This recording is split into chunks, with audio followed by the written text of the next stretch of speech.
This episode of the T4 Show is brought to you by Netflix. Watch thousands of TV episodes and movies on your PC, Mac, iPad, iPhone, or TV instantly. All streamed directly to you, saving you time, money, and hassle. For your free 30-day trial, go to netflix.com/GFQ. Hey everyone, welcome to the T4 Show, episode number 138 for tax day, April 15th, 2013. Unfortunately, Colm will not be here for this episode. He's feeling very sick. Actually, the whole family is sick, so we hope they all get better very soon. But I do have the owner of the GFQ network filling in, Andrew Zarian, the proud owner of a BlackBerry Z10 and soon to be an HTC One. How are you doing, Andrew? Great. I may have to run and answer the door when the HTC is here. So. Somebody all alone. It's like just the one. I used to do the T4 Show. The first 10 or 20 episodes was just me and anybody that started a podcast or their own YouTube channel that they have kind of like wanting to do as an official broadcast. It's just the worst type of show to have. That one-man show thing is just... Have you ever done anything like that, Andrew? I have a couple times, and early on I wasn't confident enough to do it, but I've done it recently a couple times where I've just sat here and done a show, and it takes a lot of work. Yeah, I never wanted to venture back into that after those first 20 episodes. So try not to go away for too long if you can help it.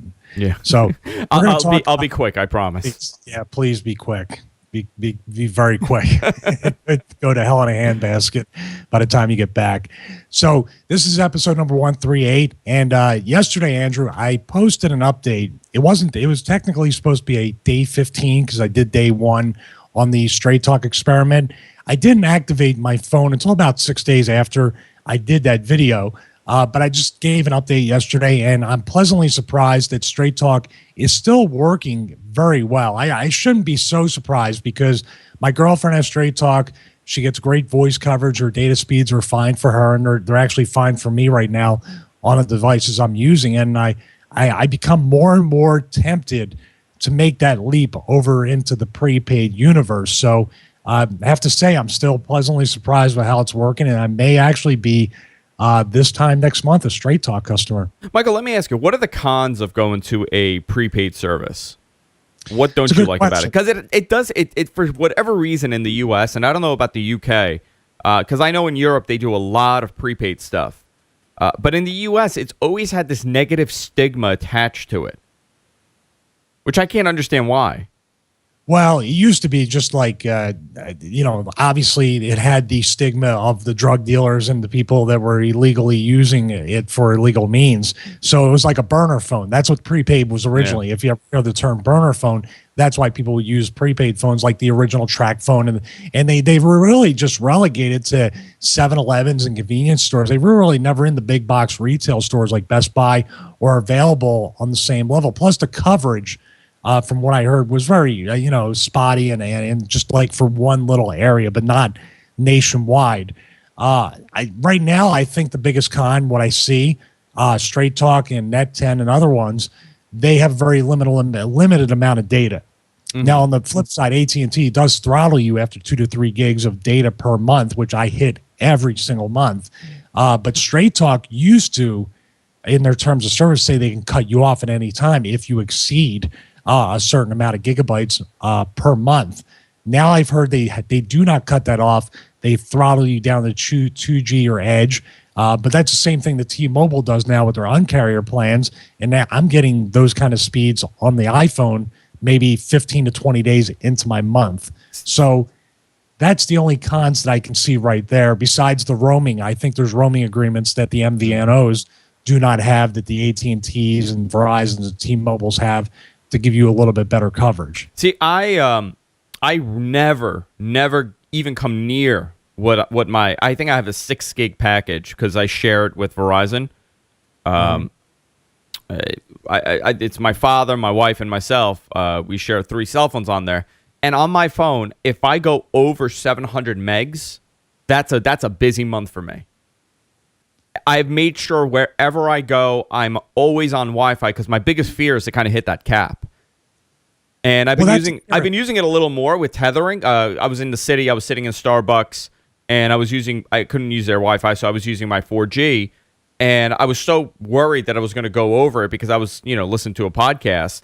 But even with that, I'm nowhere near hitting the cap. Well, that's a fear you carry around throughout the month, that you have to change your habits with your cell phone use, and really, that's something that I still don't want. That's the reason why I hang on this AT&T grandfathered unlimited data plan, Andrew, because I don't want to lose that comfort. Yeah, sure, it gets frustrating when I'm trying to stream a podcast and it's buffering and buffering and buffering, and it's a very 64K audio file that's uploaded from anybody. And it just is frustrating when 10, 15, 20 seconds I'm waiting for this audio to start. That's the negative of that. But if I'm getting the same treatment from the AT&T network that I'm going to get from Straight Talk or even the T-Mobile thing, which is the most tempting right now if the coverage comes together, because for $70 a month, I won't ever have that problem as long as I have good data coverage. Yeah, I'll never get throttled. And how is the data coverage where you are? Because over here, I have a awful time, and I don't know what it is. I don't know if it's the little pocket that I'm in, but there's virtually no Verizon service up to about 3 blocks up. If I go 3 blocks up, it's 4G everything. No Verizon service. Sprint, forget about it. T-Mobile, forget about it. And AT&T seems to be the best, but that's even giving me maybe 2 or 3 bars at most. Yeah, I mean, you're in that pocket. I was in that pocket at the last place where I lived in the studio, where there's no service whatsoever. Now, the one thing I saw about T-Mobile, and I hope the iPhone 5, which we're going to talk about sales numbers later in the show, the Android platform, say you have a Nexus 4 or you have a branded S3 for T-Mobile or a Galaxy Note 2, you're going to be able to do Wi-Fi calling. So it's never going to be an issue in your house. And also, you're not going to be using, if you don't have the unlimited minutes, you're not going to have to worry about that, because anytime you have Wi-Fi, it'll enable Wi-Fi calling. And now you're using, essentially VoIP through your T-Mobile network. And that's something that hopefully comes to the iPhone 5. Might be one more thing that'll make me look at T-Mobile in the future too. Yeah, I think, it's still kind of backwards. When 4G, I mean, we're going back 5-6 years ago, when 4G was being discussed, and the initial idea behind it was that, oh my God, I'm going to be able to get, these crazy speeds, cable modem speeds, and I'll just have 4G in my house. I don't need to get regular internet. And we saw, that's not the case because of throttling. Yeah, the networks have really, now here's a side note on that. Besides the data, the one thing that I found out from reading the forums and stuff about prepaid versus AT&T, did you know that? And I didn't check my bill. Did you know even if you don't upgrade to a new plan, like a new phone, I should say, if I don't upgrade to a new device, AT&T still charges me something called a phone tax or something like that, where I'm getting taxed for a subsidized phone, even though I haven't used the upgrade to go to a different phone like the iPhone 5 or the Note 2. I'm still getting charged the tax for an upgrade that I didn't use. It seems like Verizon is also doing something similar to that. I recently gave my father my wife's iPhone 4S, and they charged us some weird fee on the bill, on the first initial bill. And I called them and I'm like, what is this? They go, yeah, when you bring a phone over, we have this, like, I forgot what it was. They called it some sort of charge for a new phone, even though I'm not on a contract. It's weird. I mean, in the end, they're going to screw you in whatever way they can, That's just how it always is. Well, that's why the prepaids are more attractive. And by the way, that's like the car recovery service. One time I rented a car and I saw the car recovery fee, even though I'm bringing the rental car back to the place. Yeah. So you know what I used to do? I used to leave it at the hotel. And it's like, that's why I'm paying the car recovery fee for. Go get your car. Yeah, at the end of the day, they're going to charge you anyway, so might as well. Exactly. But that's why the prepaid, I compared bills. Now, I said in the video yesterday, when I activated the service and I put my American Express on there to prepay for the month, I didn't do an automatic refill on there. I did it manually. The taxes and the surcharges are much, much different. I don't know about the T-Mobile one, but for Straight Talk, it was a $45 charge. And guess how much in taxes and surcharges I was charged on top of that? On Straight Talk? Straight Talk, yes. Maybe $10. $3.34. Wow, that's actually really good. $48.34. I think there's something with these contracts and with these major carriers that aren't if you're on a postpaid, I think it falls under different legislature where you're getting charged these local telephone fees, charges, surcharges, taxes. Because I think my AT&T bill's got to be in the $10 to $15 range in taxes and fees. I mean, it's crazy. If you think about the expenses that we have now compared to maybe 20 years ago, I mean, none of this stuff existed at all. No. I mean, none of these fees. I mean, we didn't have a $300 a month cable bill. We didn't have a $300 a month cell phone bill. I mean, and it's just getting even more and more expensive. It's crazy. And where does it go? Yeah, exactly. Where's it going? We don't know where it goes. Yeah. So. You know what? But I thought, and I made a mistake on the video yesterday. So we're talking about Straight Talk still.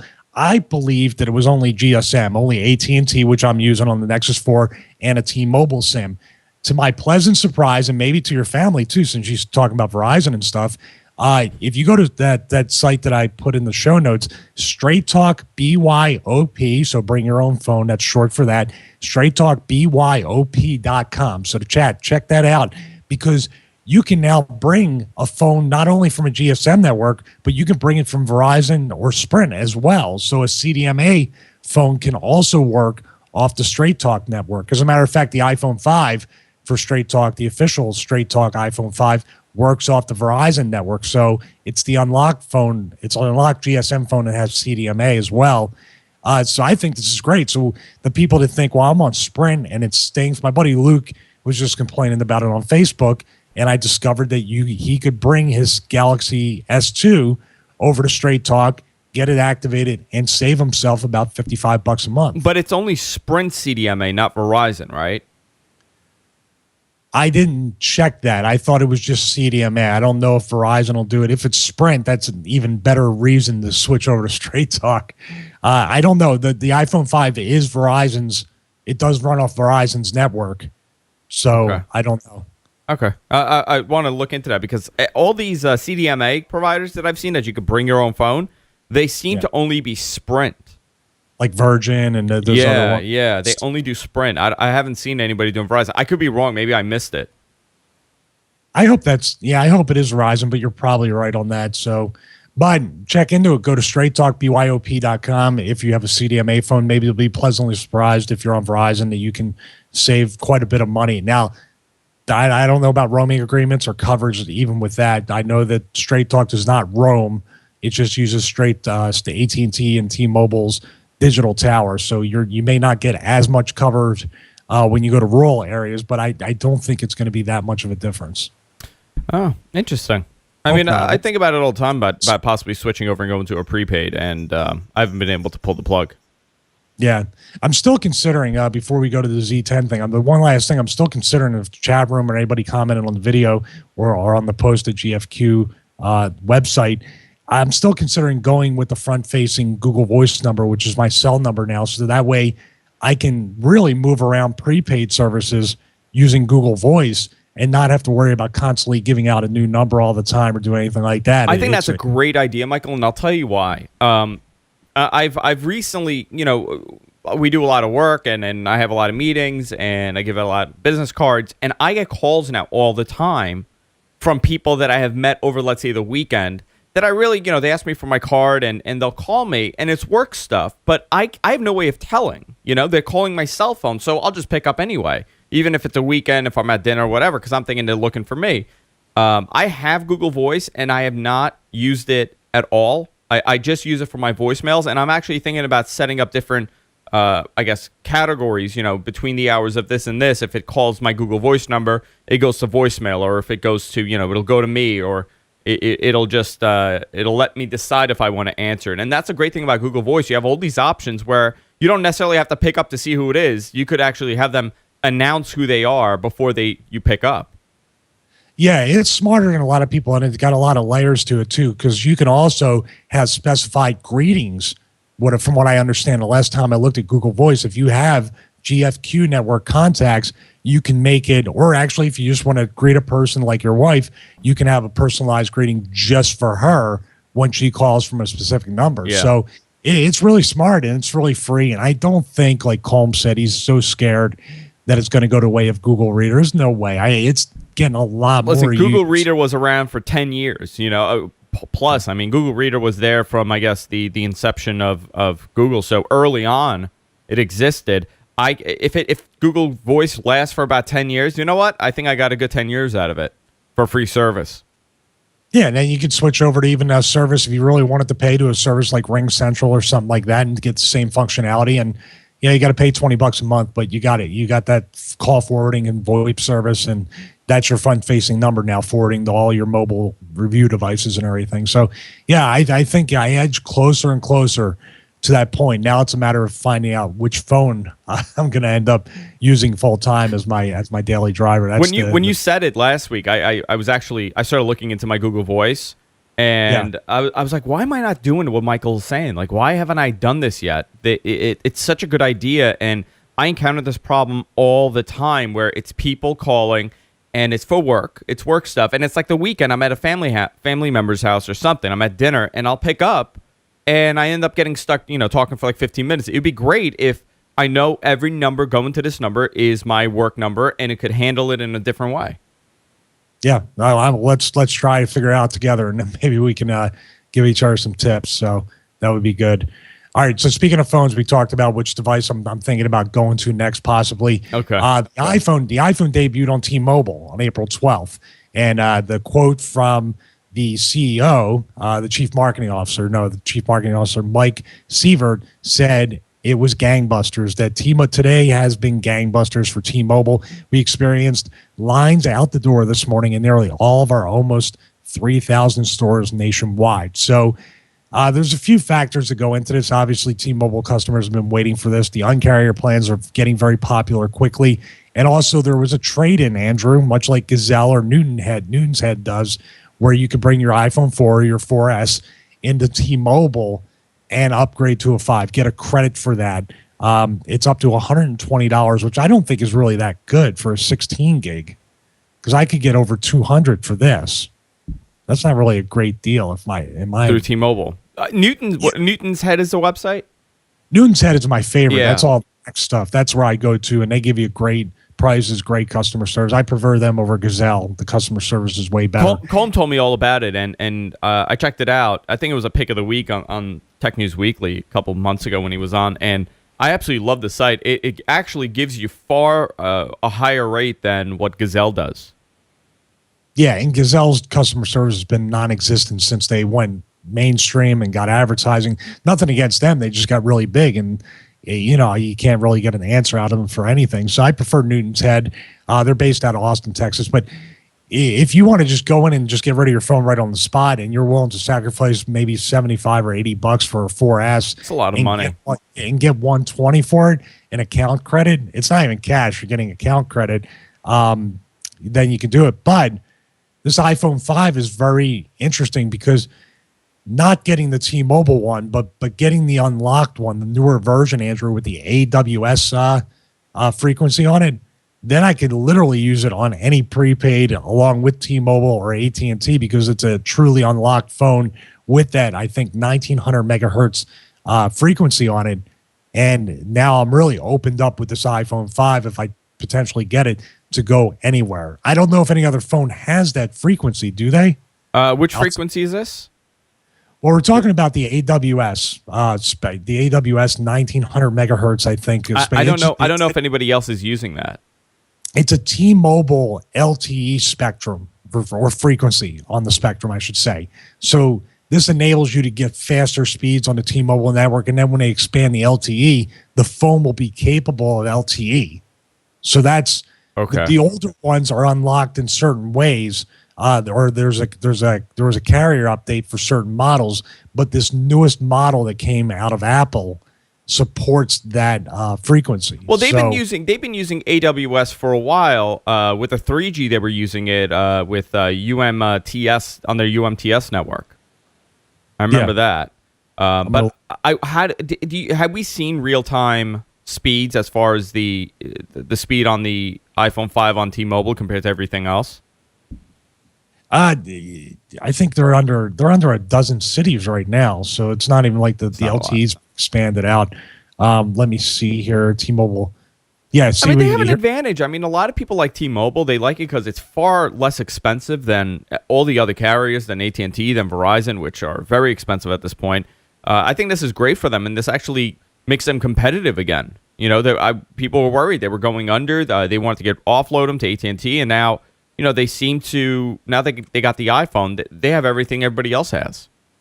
Yeah. I'm going to read from AppleInsider.com real quick. It says, for its debut on T-Mobile, the iPhone 5 is being reworked straight from the factory to take advantage of the carrier's advanced wireless services, the AWS bandwidths, a modification that reportedly cannot be done with a simple software update. This is from March 26th on Apple Insider. And Apple confirmed the Engadget on Tuesday that the T-Mobile version of the iPhone 5 carries the same A1428 model number as the AT&T iteration, but has the AWS enabled thanks to a factory tweak. The change can't be duplicated by a firmware update, meaning current AT&T iPhone 5 owners must buy the newest version. Oh, wow. If they want the AWS functionality. But if I bought an unlocked phone right now, or even if I bought that wait a minute. If I bought the T-Mobile version of that phone, it should carry both the AT&T and the T-Mobile bandwidths, right? I'm assuming, unless they're doing some different modification to it. Well, that's a great deal, because guess how much the full price T-Mobile version is? $579, which is like $70 or $80 less than if I bought it off Amazon or went to the Apple store. And then you would bring it over to AT&T if you want. AT&T, Straight Talk, T-Mobile, Simple Mobile, Net 10. I have to see that. See, I want to ask you this. You like the prepaid option. You like the no contract option. But for me, I've been sticking with Verizon for the last 10 years. How do I benefit from having a no contract phone?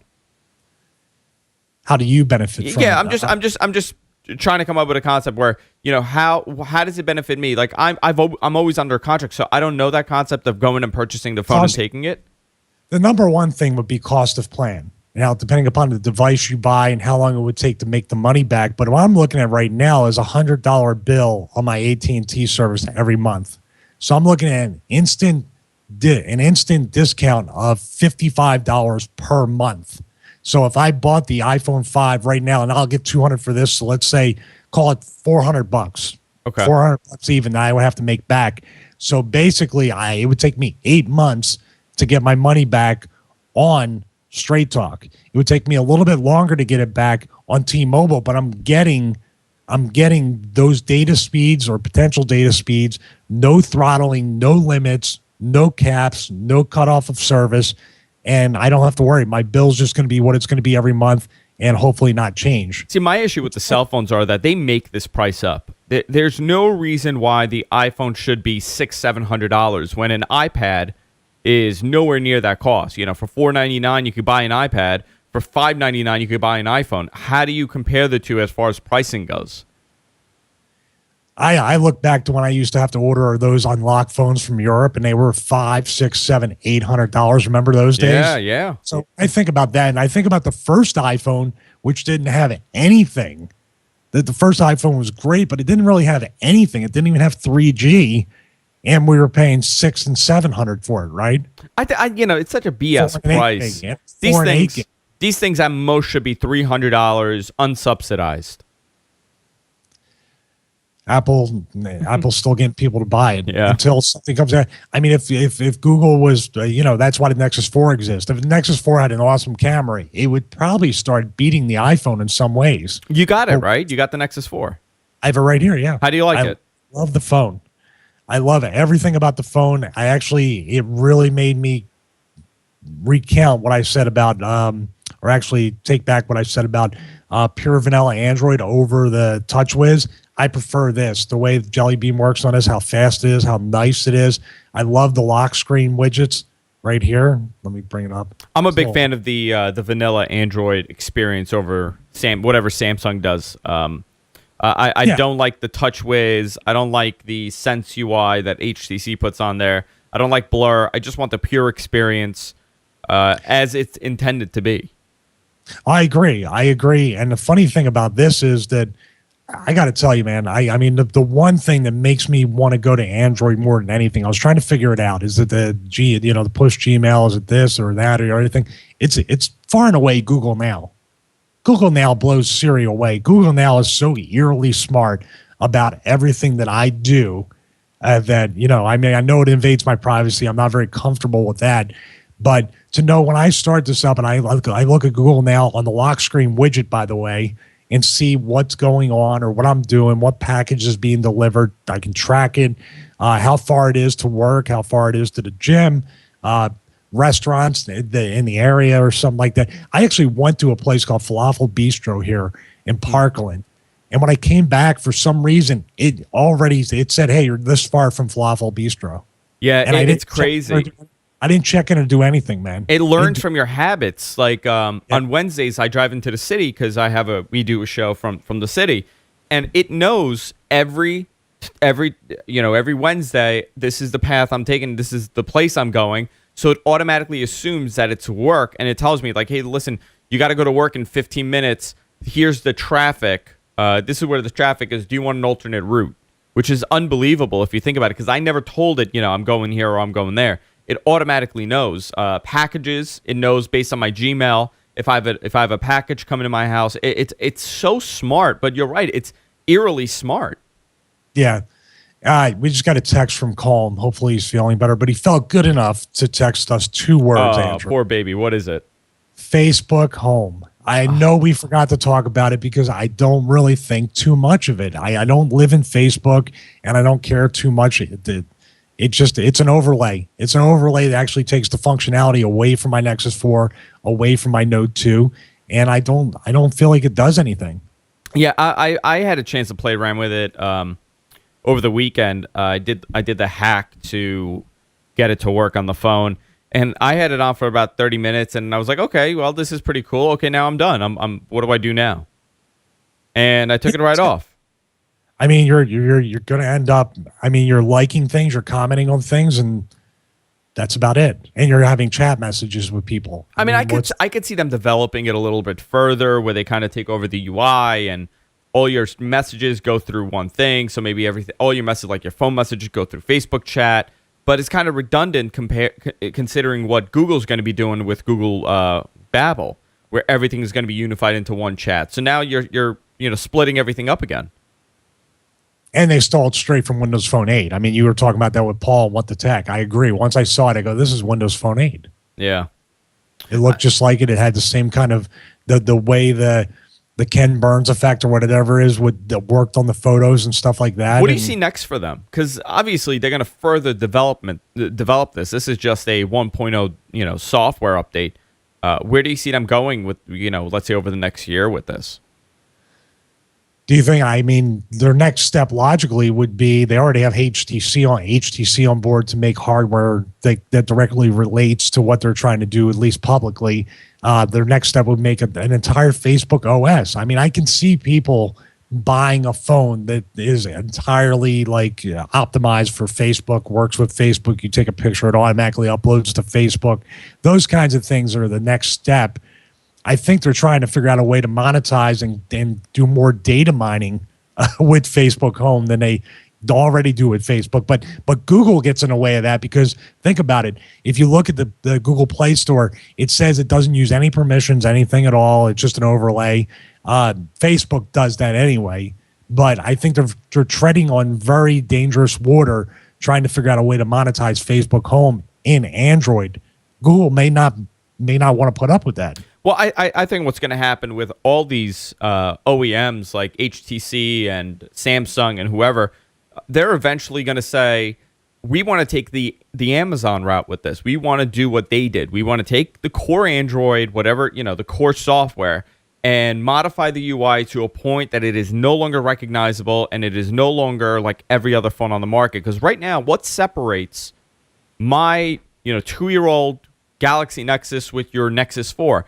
Virtually nothing. I mean, some hardware increases, obviously, but if you look at it, it is exactly the same thing.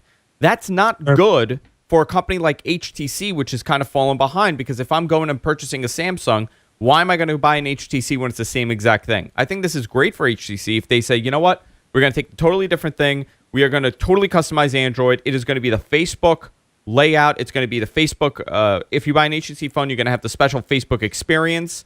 And they could grow this into something else. I mean, if they want to, they could have the Facebook tablets. They could have the Facebook phone officially. Eventually, they'll add a marketplace where you buy everything on there, Facebook Music, and they kind of become like the Amazon, but for social networking. Do you think this is HTC's last ditch effort? Because they've been rumored to be in trouble. They're nowhere near what Samsung is doing. But do you think this is their last ditch effort to try to be more relevant in the stuff that they do? Because let's look back. We talk about these. They have the HTC One, which you're going to get for review, and you may leave. So hopefully any minute. not. Any minute. This is not the first HTC One, by the way, where it was the One, the One X, the One Plus, One Minus, whatever. And HTC has a very bad track record of not supporting Android throughout multiple major updates.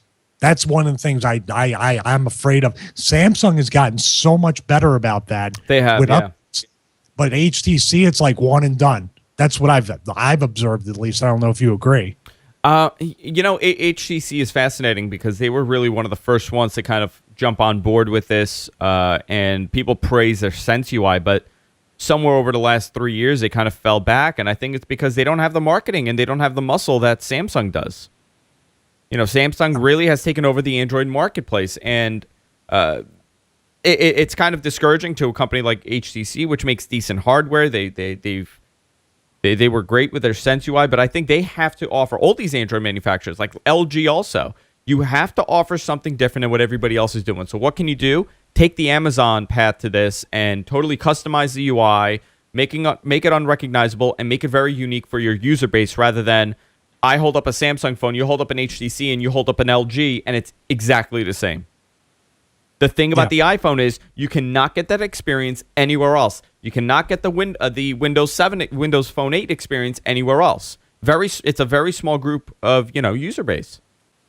Well, let me take that back. I think Windows Phone is kind of taking the path of Android, where they want more and more partners. But with BlackBerry and with iPhone, you cannot get that experience anywhere else.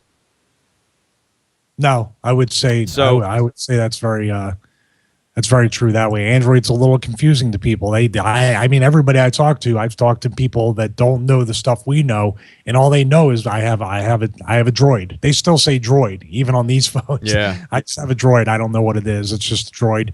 I still think they need to up the cameras.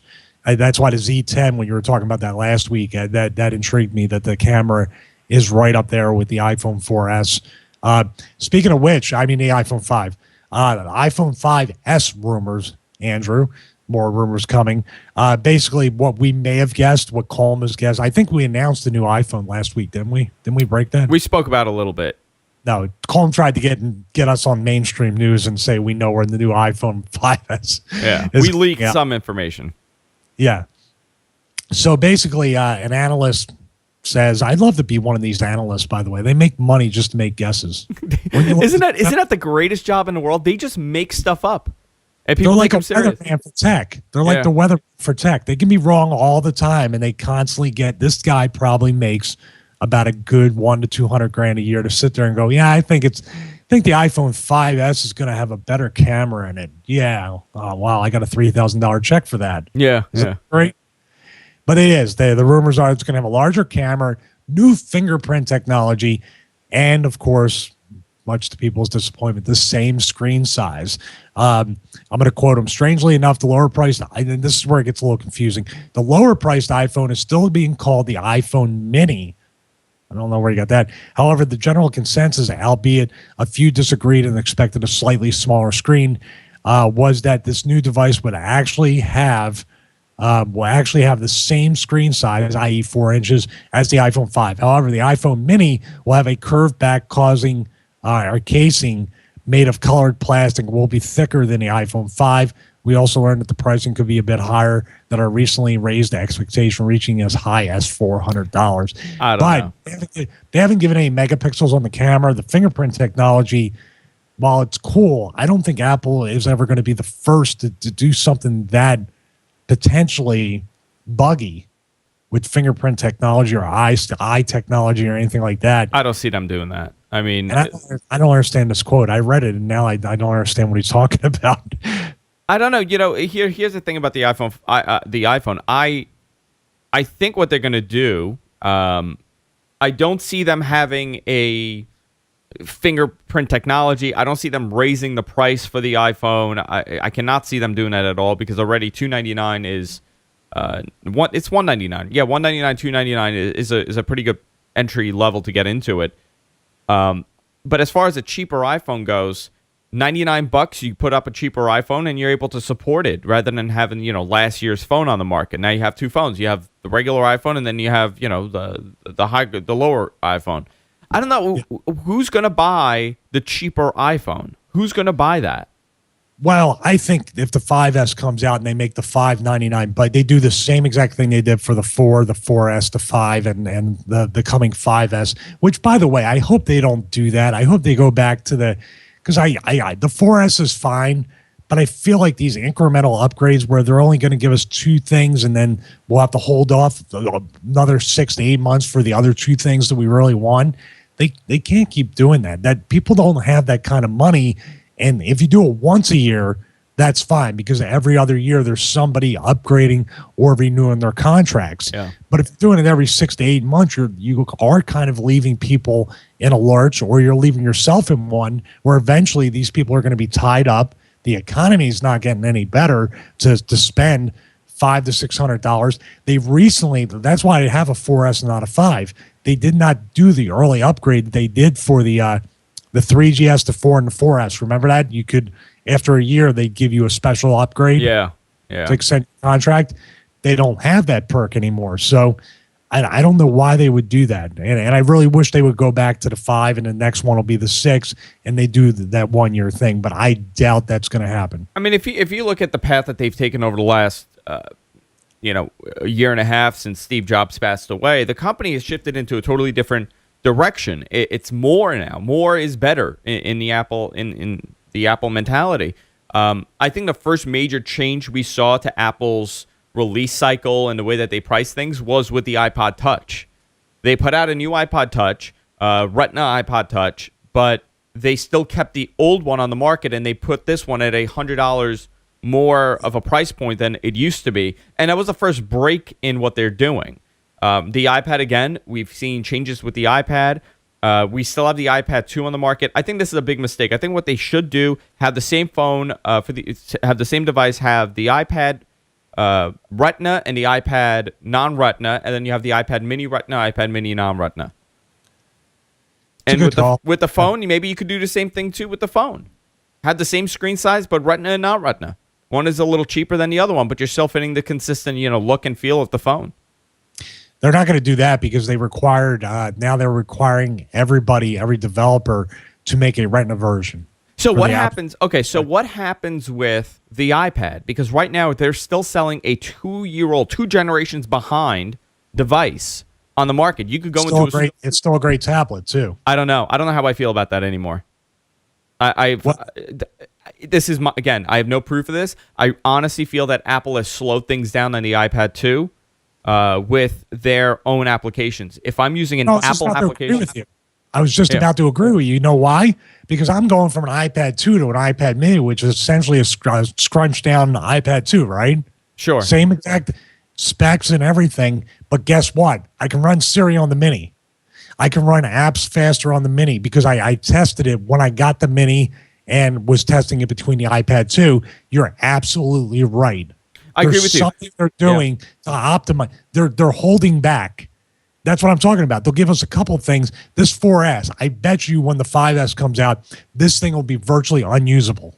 No, and they're going to need someone iOS to do that. I'm telling you, they've totally screwed it up where when they released the last update to iOS 5 and they changed the App Store and they changed the layout of it, on my iPad and my wife's iPad, which we both have iPad 2s, it is an awful experience to use the App Store now. Where before it was quick loading, everything worked. You hit download it. Now there's a delay in everything. And I used my buddy brought a Retina, a Mini, I should say, and it was phenomenal. The experience was super fast, super light. Everything worked the way it's supposed to. So I honestly feel that they're holding stuff back. But what are they going to do with the next generation? Are they still going to have the iPad 2 on the market with the iPad 5 is out? I mean, they're going to have to break that concept where here's the older one on the market. Well, that's weird because there's still 3GSs out on the market, and I suppose there's some sort. But I've used the 3GS that I was troubleshooting for somebody, and I'm telling you, man, they'll make it like you just said. They're gonna make it to where you don't want that device anymore. You're gonna be like, I can't use this. I gotta upgrade, and people will do that. I think what you're saying essentially, what we're both saying back and forth, is Apple's gone in the past couple of years since Steve Jobs' death from being the creative force in the world to being more of a corporate force, because you're telling me that they're trying to just pump out items and get profit. Yeah, I mean, Tim Cook is an assembly guy. I mean, he's the main reason why, and he really, when he came into Apple, he was the guy that was in charge of the supply chain. He was the one in charge of making sure they know how many of these to produce, at what rate, and when to release them. And that's why he was able to, get elevated so quickly with them. He's phenomenal when it comes to that. But it seems like they're trying to catch up and streamline their entire product line. Like now we're seeing rumors of the iPad 5 that should be coming out, let's say June or whatever. I'm just throwing out a date. I think eventually they're not going to have these numbers. Everything is going to be across the board the same generation. So you're going to have the iPad and the iPhone running on the same cycle. One is in 1 year ahead of the other one. Because if you look at it, we're at iPad 5. And we're at the iPhone 5S. You're right. It's fascinating, though. The entire thing is fascinating to me because, we talk about the technology and we talk about the release cycles and we talk about, what they're going to improve with them. But at the end of the day, I think they really have conditioned us to say, well, it's going to have Siri, but the next one is going to have a better version. So I might wait for the next one. Or I'll get this, but it's missing this and this and this. It's okay. Yeah, when have you ever heard of me, knowing me as long as you have, stick with this phone, which is going to be 2 generations behind very shortly if all the rumors are true?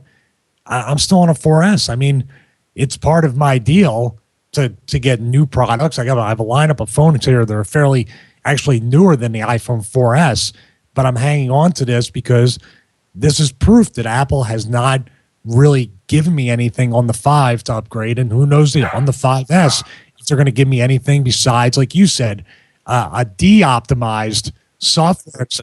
Oh, it's HTC. Okay. So I'm all alone. So hi, everyone. So as Andrew gets hopefully the HTC One and unboxes it here on episode number 138 of the T4 show, I want to talk a little bit about SRX training. It's a little bit off subject, but I'm going to be using a lot of technology to bring out workout videos once again very shortly. I'm setting up cameras in my garage and maybe even the gym here in my complex. But as far as the garage, I'm going to use Gorilla Pods. I'm going to use a bunch of camcorders, even using, going back to this, the iPhone 4S with the Glyph mount on the Gorilla Pod and shoot different angles, and also a wireless audio setup that I have with my Samsung wireless mic and bass. So I'm going to use a lot of different camera angles and edit with that. May even stream the stuff live via Wirecast and via the GFQ network whenever the time permits for that. And I'm buying so much time right now for Andrew to I'm here. Back. I'm back. All right. See, I was promoting SRX training in the workout videos and talking about some of the different camera angles that I may want to set up and maybe stream live. Are you going to unbox? I'll do it right now. I think they gave me the wrong one. They gave me the old one. The 1X? Is it? Yeah, the 1X. Well, if you open it up and it's got a speaker grill in the front with the Beats audio, and it's a big, it reminds me of a huge iPhone. Well, this was never used. There's a Beats logo in the back. Look at the front. Show me the front. Okay. This has never been opened before, so I gotta. Oh, as opposed to the other one was disgusting. You have a 64 gig developer edition. Did you see that one that was clear in the back? That was so cool looking. No, I didn't see that at all. 64 gig developer version with the bootloader unlocked, so you can root it and stuff. Okay, here it is. No, that's not the one. This is the old one. That's the 1X. Yeah, this is the 1X. They gave me the wrong one. The other one, if you look up HTC One pics, it's got the speaker grill on the bottom. Yeah, this has it on the top. Oh man, that's not it. No, I had such a feeling this was going to happen also. No, this one, the one that I saw was like a silver with white trim, and the speakers are on the top and the bottom, and you don't have the 3 buttons. You have an HTC button in the middle, and you have the back button and the home button on opposite sides. So basically, and it doesn't look anything like. Nothing like. This is the old one. This is the one that they released about a year and a half ago. No wonder they were so happy that I asked for this phone. They're like, yeah, we'll send you the HTC One. So the Absolutely. PR firm doesn't even know the difference. See, that's the naming convention that got all screwed up because which HTC One is it? Is it the first one? Is it the One X or is it the new one?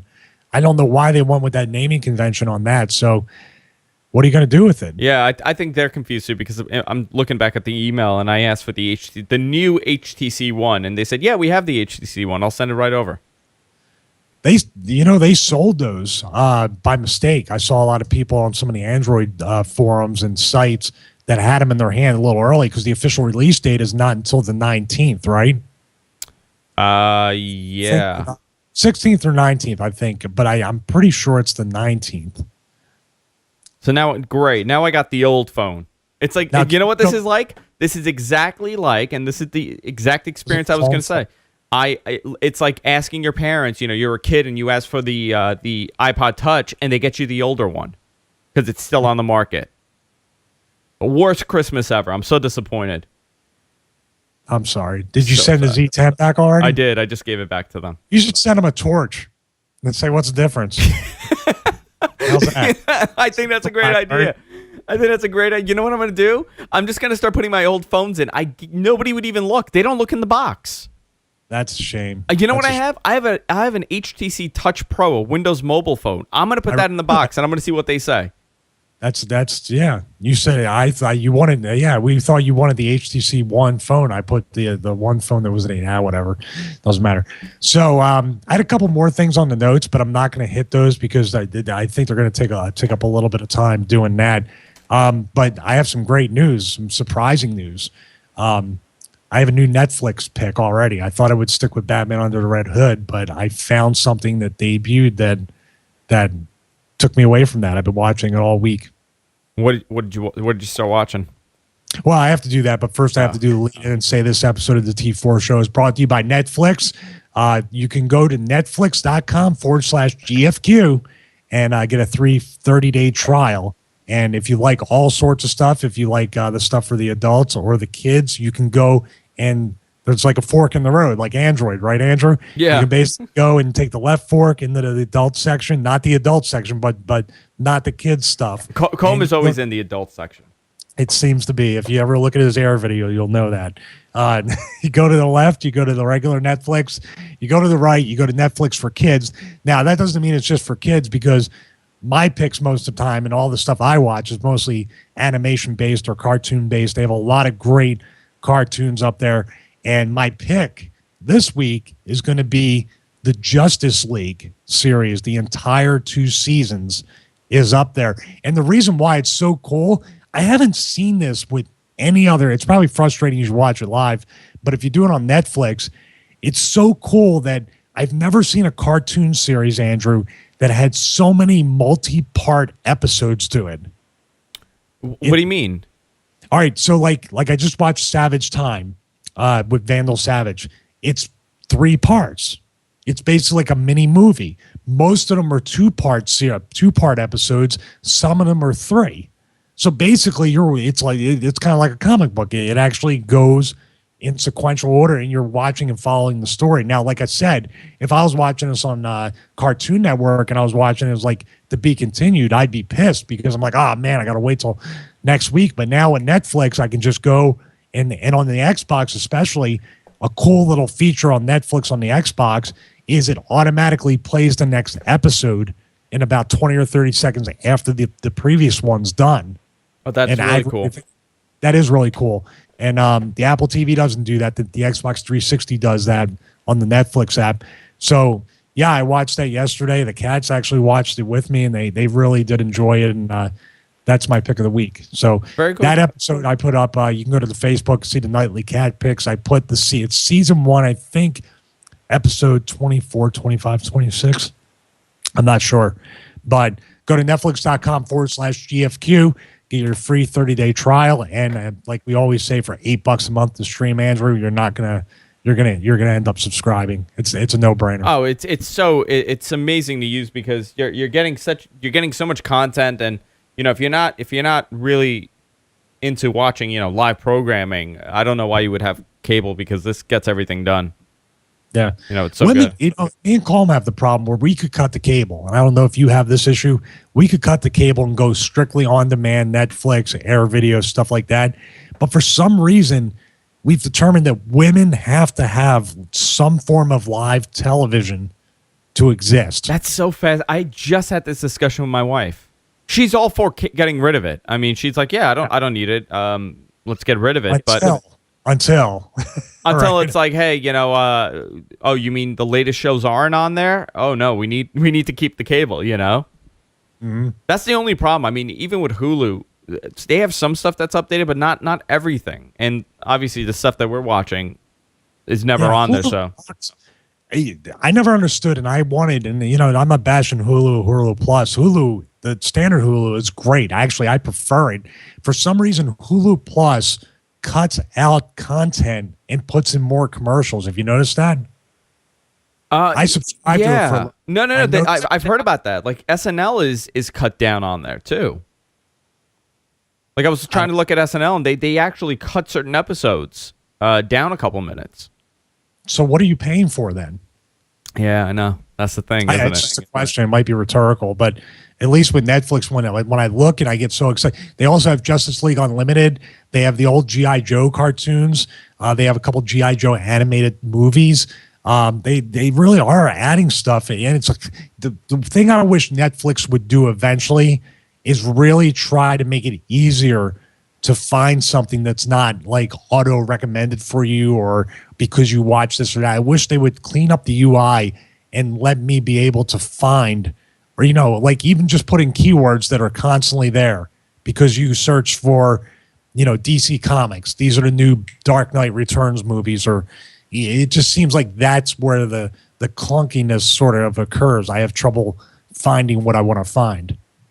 One thing about Netflix and that I actually really like is that I do like and I don't like. Like my recommendations are based on what I've watched prior, and it's really good at assuming stuff that I want to watch.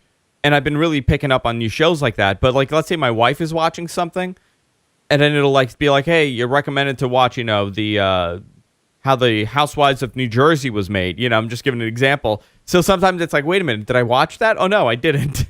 So it confuses you. Yeah. Oh, and just to correct you, someone in one of the comment sections of the site said AWS is just a common name given a UMTS operating band force. So you were right on that regard. That is basically the same thing. But I think the hardware that I have and that you have on your iPhones will not support it. So, I mean, if I get that T-Mobile version, I can run it on any network, and that might be a way to go. So call them if you're in the chat room, which I can't monitor because the commercial came up during the episode. We hope you feel better. Join us next week for episode number 139. And we might, Andrew, if I start doing this particular job, might have to figure out the schedule and stuff like that. But we're hoping to keep it right around Monday. Yeah. Or whatever is good. We could do it Monday evenings. We could do it, Tuesday, whatever. We'll figure it out. All right, cool. We're very flexible here at the GFQ Network. And can I just add one more thing before we wrap it up? Absolutely. How do you like that HTC One? Well, there's no SIM card. So there's no SIM card in this, so I can't even use it. These people are friends of yours? No, they're not friends. Not friends at all if this is what they're doing. I got to call them up now. You know what it was? It probably, they're like, oh yeah, HTC One, we have one. And nobody ever reviewed it because nobody wanted this.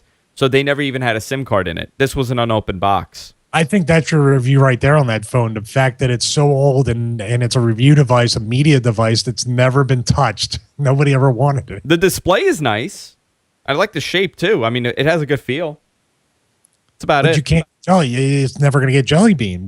That's what we were talking about earlier. That phone probably still has gingerbread on it. You know what? That's interesting. I wonder. Check it out. I'm going to log in. Yeah, we'll do that. Whatever before Jelly Bean, it's not getting Jelly Bean, I guarantee you, unless you root it. You know what I'm gonna do? I'm gonna root this thing and send it back to them.